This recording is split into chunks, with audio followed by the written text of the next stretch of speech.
In this video, I'll guide you through how to save and reuse fusion effects in DaVinci Resolve. If you frequently find yourself applying the same effects repeatedly, this tutorial is perfect for you. By the end, you'll know how to streamline your workflow and save valuable time. First, let's head over to the Fusion page. This is where all your compositing magic happens. If you're not familiar, Fusion is DaVinci Resolve's powerful node-based compositing tool, which allows for highly customizable effects. Once you're in Fusion, you'll see your nodes laid out representing different elements of your effect. Here, we're going to select the nodes that make up the effect you want to save. Simply click and drag to highlight them, or hold the Shift key while clicking each one individually. This step is crucial because these nodes define the effect you'll be saving for later use. Once you've selected your desired nodes, right-click on one of them. A context menu will appear, and from there, choose the option labeled Create Macro. This is where the magic starts. Creating a macro essentially bundles your selected nodes into a reusable package.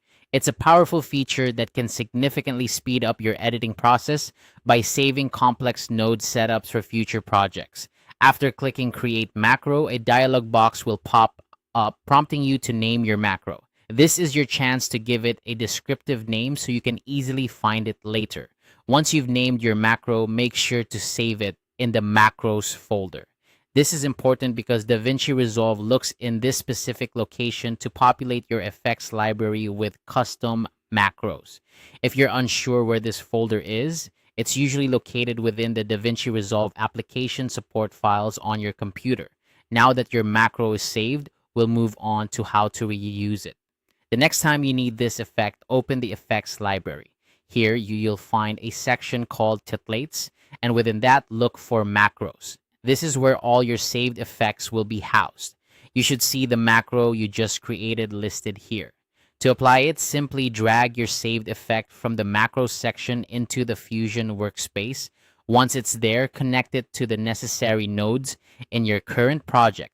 This might involve connecting the inputs and outputs to ensure everything flows correctly, just like you would with individual nodes. And there you have it. Your custom effect is now part of your new project, saving you from having to recreate it from scratch. Remember, this method isn't just about saving time. It's also about consistency. By saving and reusing your Fusion effects, you ensure that your style and quality remain consistent across different projects. Plus, it's a fantastic way to build a library of your favorite effects that you can tweak and adjust as needed. This quick tutorial has shown you exactly how to save and reuse Fusion effects in DaVinci Resolve. By integrating this into your workflow, you're not only making your editing process more efficient, but also paving the way for more creative possibilities. Thanks for watching, and happy editing.